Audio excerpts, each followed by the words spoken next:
Hi everybody, how you doing? I'm Sonny Grappone, And I'm Doug Carpenter. and we are Precision Accounting Consulting, and this is the Profit Principle Podcast.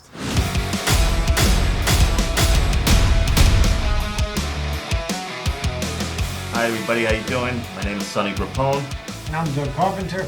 and I'm your host of the Profit Principle. Today we're going to get right into it. We're going to talk about financial statements, right? Financial statements for business owners are like a secret weapon, right? It's what drives your business. You know, you could find efficiency, you could find productivity, what's going on if you're liquid enough. We're going to go through these financial statements that a lot of business owners don't utilize enough. You know, we come across it with a lot of our clients where we send out a lot of financial statements, and some of them read them, some of them don't. So we want to provide the value of what these financial statements bring to your table. You know, there's three financial statements: a profit and loss statement, a balance sheet, and a cash flow statement. I'm going to let Doug take it over right now and get into the cash flow statement, which is probably the most important statement that drives a business. Let's first set the stage and say, why do we have financial statements in the first place? And I think the first answer would be to get our taxes done, which is definitely part of it. And the other thing is people will then kind of drift off and say, well, to know how I'm doing. But where you really want to be with your financial statements is driving your business. You want to use these numbers to drive your business forward, increase your profitability, and be successful with your business. Let's start with the three areas that Sonny just mentioned, and that's balance sheet, P&L, and cash flows. I'm going to reverse this and go to what I think is the most important number in all of those financials. If you look at nothing else, what's the one thing you should look at? And that's on your statement of cash flows, which I think is probably the most important thing for a small business to look at. And within that statement of cash flows, you have a line that is called operating cash income. And that's going to tell you whether your business is generating cash or using cash. Before you buy equipment, before you take distributions, that is your operational cash flow. That is the most important number. If that number stays negative for too long, you will not stay in business. That is just, it's the laws of physics. That's just the way it works. You can get investments, whatever else. Eventually that number needs to be positive. And the reason that is that is how much cash your business generates as it's operating. So that's probably the first and most important number to look at. When you take from there, then you want to look at your profit and loss. And obviously that's kind of obvious, is that, you know, there's a P&L, but there's three main components to the P&L that are important to look at. It's sales, cost of goods sold, and payroll. Those are probably the three most important areas to focus on. So when we go to a business owner, first of all, we're going to look at the operational cash flow. We're going to make sure, we're going to see where that number is, and that's going to tell me the health of the business. Then the sales, cost of goods sold, and payroll is going to tell me some of the areas that are important in terms of the metric of the business, how it's operating. And then the balance sheet tells you how stable the business is. That's your assets, your liabilities, and your equity. And the equity is what your ownership is technically worth. From a book perspective, liabilities are simply what you owe, and assets are what you have. And these are the kind of things you want to balance out. There's two components to the assets and the liabilities, that's short-term and long-term. And you want to make sure that your short-term assets are in line with your short-term liabilities. That means you can pay your bills.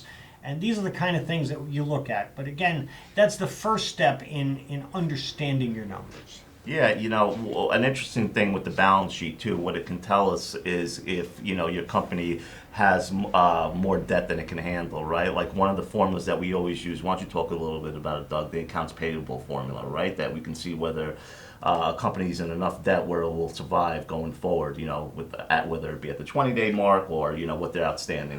One of the things that I use as kind of you call it a little bit of a hack to figure out a quick assessment of a business is number of days of sales in AP. So you take your daily sales that you generate, especially if your business is consistent. This may not work for all businesses. If you're seasonal or something like that, it's a little bit different. But let's assume that your business is fairly steady. You take your average daily sales, take your accounts payable, and divide that by your daily sales. This will tell you how many days of sales it will take for you to pay your current accounts payable. If there's long-term accounts payable in there, some rent they didn't pay from 3 years ago, you want to take that out. But these are your current bills. That number should be, a healthy business will be around 8. 4, somewhere between 4 and 8. Might even be 0 if you don't have any accounts payable. But a healthy business is somewhere there. Now you're getting into trouble if you're in 11, 12, 15. These are dangerous numbers to be in. And quite frankly, I've never seen a business survive that had that number over 20. So you want to make sure that means that roughly 3 weeks of your sales would have to take all your sales for 3 weeks and put it in accounts payable. That is a very bad position to be in, and it's something that tells me a business desperately needs some help if that's the case. Yeah, it's really interesting. As we got out of the pandemic and the state of the economy and where it's now, we have rising inflation, right? And what comes with inflation? Rising cost of goods sold, rising labor, right? People are raising the minimum wage, right? So what comes with that now is a lot of people also need to borrow, right? And they need to borrow funds. We're seeing a lot of people get themselves into debt right now. And it's starting a cycle. For example, we do a lot of clients in the restaurant industry. And what happens is they take these loans, whether it be from a merchant, their POS system, and what happens is they pay back these loans based off their sales, right? And it's a cycle that they can never get out of. People didn't realize how important financial statements were until the pandemic hit, because in order to get proper funding, you needed proper financial statements, and people never paid attention to that type of stuff. So now they realize how valuable it is, but it can also do more, like show you how to drive a business, especially like a profit and loss statement, for example, right? You can do many things with your profit and loss statement, but maybe you want to see, what's driving your business, what's wearing your business down, right? You could do a simple percentage of income profit and loss statement and kind of see, what are my labor? Where's my labor stand as a percentage of my income? Usually we go by the baseline of a healthy business is at around 35 to 36% they want to be, where their labor cost is 36% of their revenue, right? Your cost of goods sold, your purchases, that should be along the line of 25 to 30%. And today with inflation, it may be a little bit higher, And it depends on the industry. Right. We're talking about the restaurant industry. But there's a lot of more industries that it can pertain to. But those are the type of levels that you want to see, and like we have a physical therapist, right? That it's at almost like 40 to 50%. So that's an example of different businesses, because that's all his business is payroll. So how do you sustain those costs? With rising cost of goods sold that are coming into place. I was talking to a pizzeria owner the other day, and he was telling me, he's paying X amount of dollars, for dough and supplies, and he said, how can I pass this on to my consumers? How can I raise the prices on customers that are coming in every day, and all of a sudden they're paying $25 for a pizza pie? So there's a lot of other things that we can do, that we can say, listen, let's take a look at your profit and loss statement. Let's see what else is weighing you down that we can get rid of, that maybe that can help you, make up for that substantial loss that you have on your goods. So there's a lot there that you could do just from a simple P&L statement. So why don't you get a little bit more into the break-evens too? What other businesses should be looking at? I'll go into that. The other thing I wanted to cover first is flash reporting, and that's something we do for our full-service clients. It's a weekly report, and it just comes out. One of the things that I'm very adamant about is it's one thing to get your financials 2 weeks after the close of the month. There's nothing you can do about them. They're not going to change. They are what they are. But if you get a flash report, what you want to do is look each week and see what your business is doing really quickly. I never make it more than one page. It needs to be very simple and straightforward. And you're looking at things like your labor costs and your cost of goods sold, and some of the most important metrics of whatever your business is driving your business will put on that flash report, so that you can make changes during the month actively to make your financials better for that period. That's one of the keys with that, and I think that's one of the drivers of it. It's important that a business will look at its at these particular things on an ongoing basis. Yeah, no, absolutely. What I also wanted to touch base on was one of the biggest expenses that businesses are incurring right now too is on their rent. One of the things that you could use viable with your P&L is like when you take a percentage of income. We see a lot of people, especially in New York City, that pay their rent based maybe off a percentage of sales, So you could also take your P&L and see, what your utilities costing, what's your rent costing, what's the percentage of sales that you have, and maybe renegotiate, with your landlord, because rent is astronomical now, and it's very hard for these businesses to survive. So you need a leg to stand on when it comes to where you could drive down expenses at every level. Labor is another thing that's probably the biggest expense that holds every business back is labor, right? So we see a lot of people that can't keep up with it right now, especially with rising wages, and they can't find enough good help. Right, so what's happening now too? We've seen a lot of people working enough overtime, and the business owners can't keep up with that payroll. So what's the solution here? So that's why it's so important to have your hand on the pulse, and every month or every week, like Doug was relaying to with these flash reports, is have your hand on the pulse and see what your cogs are, what your labor costs are in line. What your break even is. And I'm going to pick up on that, which Sonny had mentioned before. There are two. The number that's very important is what is your sales break even, and that also goes to your cost to open. In other words, if you don't do any business and what does it cost you to just sit there and have your business exist? That would be rent and some other expenses that are unavoidable. And that, well, then when you factor in your cost of goods sold, your labor, how much is your profit on every sale? And this will determine what your sales break even is. And when we do a flash report and we're looking at what their weekly sales are, I can tell you usually very accurately in that business whether you're making money or not and how much you're making. I don't even need the financials at the end of the month. I can look at that one number. If I know what your sales break even is and I know what your profit margins are, that's going to tell me exactly what you're doing every single week. We have several hundred clients, and I go through those clients. Each sales report, it only takes a minute or two, even less, to look through many of those reports. And in less than an hour, I know where every single one of my clients is in terms of their profitability and how they're trending. Yeah.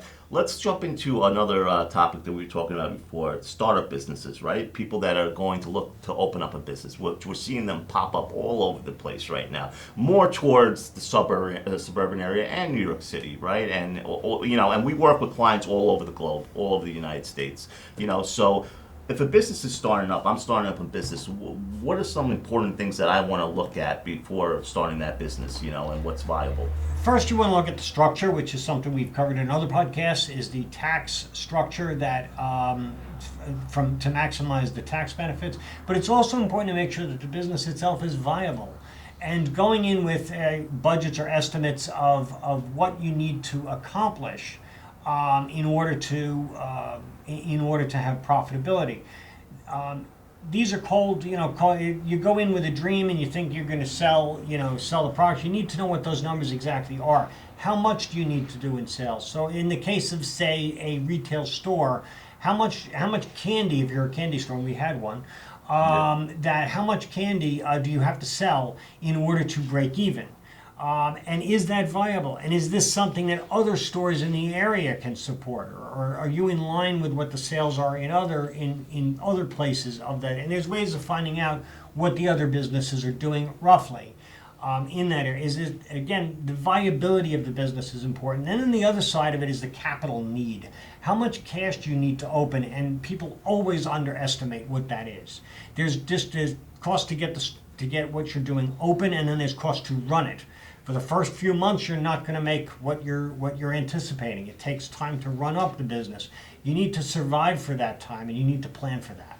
Yeah, I agree with you 100%. We see a lot of people that in the first year of business, the way they go about it is just worrying about incurring costs. More than likely you're going to take a loss, like Doug said, in that first year of business, and you're writing off everything to the balance sheet as it goes. Another thing that you should be looking at as a business owner with your profit and loss statement that I find viable is when I close the books for a client and I go over their financials, is we like to do a trend analysis, right? We'll take your P&L, say today, right, we're in month of September, right? We'll take a P&L from January to September and we'll take a look at the trends of what's changing. That tells you a lot about a business, especially if you compare it from month to month and see the percentage changes of what's occurring, right? I took a loss this year. Why? Well, your sales went down compared to prior month 10%, right? Your expenses went up 10%, where did it go up? And then you can start drilling down and really find some valuable detail that can really help you drive your business to profitability. At the end of the day, that's what we're in it for, right? More cash in our pocket. And listen, there's other ways we could shortcut. I've seen Doug in the past take a look at a bank statement and was able to tell just from your bank statement if you were profitable or not, right? I mean, I've seen very you do that plenty.